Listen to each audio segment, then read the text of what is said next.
पुणे जिल्ह्यातील भोर नरसापूर येथे 4 वर्षीय चिमुकलीवर पाशवी अत्याचार करून तिची निर्घृण हत्या करणाऱ्या 65 वर्षीय भीमराव कांबळे या नराधमाला फाशीची शिक्षा द्या या मागणीसाठी सोलापुरामध्ये चौपाड भागातील विठ्ठल मंदिर परिसरामध्ये एका बैठकीचं आयोजन करण्यात आलं होतं।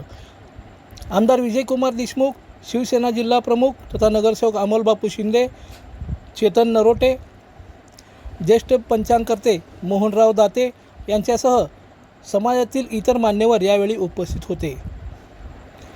सर्व मान्यवरांनी या नराधमास फाशीची शिक्षा द्यावी अशी मागणी केली।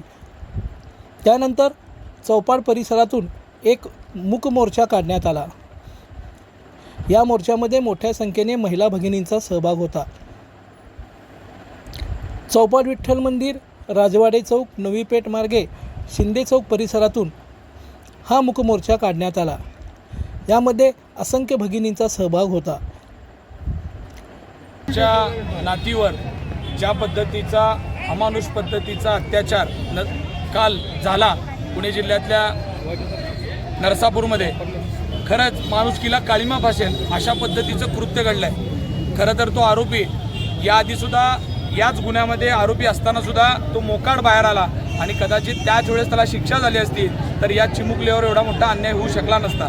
पण आपली समाजव्यवस्था इतकी बोतड होत चालली आहे का काय, न्यायव्यवस्था एवढी लोकांना बोतड होऊन न्यायच देऊ शकणार नाही काय, अशावरचा विश्वास लोकांचा उठत चालला आहे। पण मला अजून एक घटना जी एकनाथजी शिंदे साहेबांनी बदलापूरमध्ये ज्या पद्धतीनं एक चांगला निबंध लिहून तिथं घटनाक्रम तयार करून तिथं तुम्हाला माहीत आहे त्याला न्याय देण्याचं काम केलं, त्याच पद्धतीनं आत्ता आम्हाला अपेक्षा आहे की सोलापूरला बदलापूरच्या धर्तीवरचा न्याय सोलापूरच्या आमच्या लेकीला मिळाला पाहिजे, एवढीच आमची कळकळीची विनंती आहे। जो